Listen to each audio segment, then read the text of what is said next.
राधे राधे प्रिय भक्तों। 5 दिन के दीपावली महापर्व में चौथे दिन गोवर्धन महाराज की पूजा की जाती है।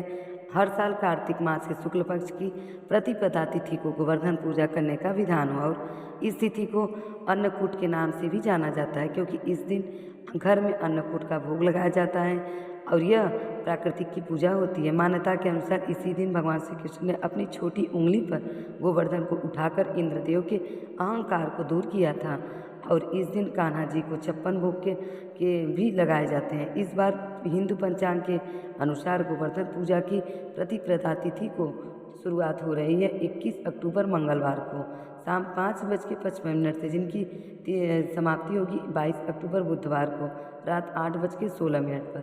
गोवर्धन पूजा उदया तिथि के अनुसार मनाया जाना सही रहता है, क्योंकि बहुत ही जगह पर सुबह के समय गोवर्धन पूजा की जाती है तो कुछ जगह पर शाम को गोधली बेला में गोवर्धन पूजा की जाती है।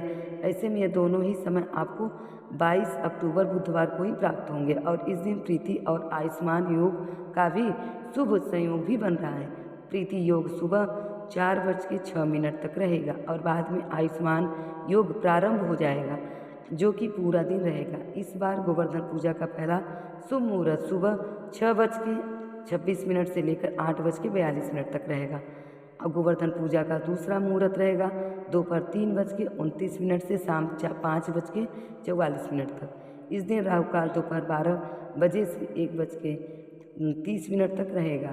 22 अक्टूबर को गोधली मुहूर्त 5:44 से 6:10 तक रहेगा। इस समय भी आप गौ माता की पूजा करके हो सकते हैं परिक्रमा अवश्य करें और गौ माता को हरा चारा खिलाएं, क्योंकि गौ श्री कृष्ण भगवान को अत्यंत प्रिय है। गोवर्धन पूजा वाले दिन सुबह जल्दी उठकर घर के आंगन को साफ सफाई कर ली जाती है और कुछ लोग एक दिन पहले ही गोवर्धन बना लेते हैं, जिसमें गाय के गोबर से बहुत सारी आकृतियाँ बनाई जाती ताकि अगले दिन पूजा के समय तक गोवर्धन पूरी तरह से सूख सके और गाय के गोबर से गोवर्धन पर्वत जैसा पर्वत की आकृति बनाई जाती है। साथ में ही श्री कृष्ण भगवान बनाए जाते हैं। घर के आंगन में आप यह सारी आकृति बना सकते हैं, जिसमें आप गौ माता के बछड़े और ग्वालिन आदि की आकृतियाँ गोबर से बना सकते हैं।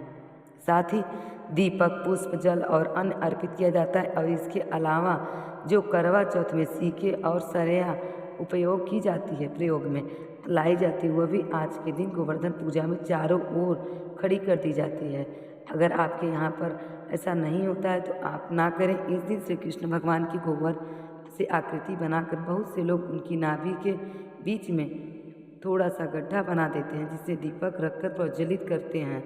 तो कुछ लोग गोवर्धन पर्वत की आकृति के बीच में गड्ढा करके गोल बनाकर उसके अंदर दीपक रखकर प्रज्वलित करते हैं। साथ ही खीलों आदि से पूजा करते हैं और परिवार के सभी सदस्य धूमधाम से गोवर्धन पर्वत की परिक्रमा करते हैं।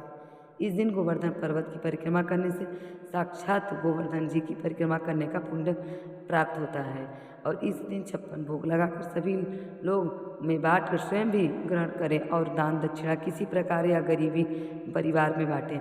इससे घर में सुख समृद्धि बढ़ती है। साथ ही इस दिन गोधली मुहूर्त में दीपदान जरूर करें, जिससे जीवन में खुशहाली आती है। यह थी आज की वीडियो। उम्मीद है आपको पसंद आई हो। अगर अच्छी लगी हो तो वीडियो को लाइक करें, कमेंट बॉक्स में हरे कृष्णा जरूर लिखें। राधे राधे।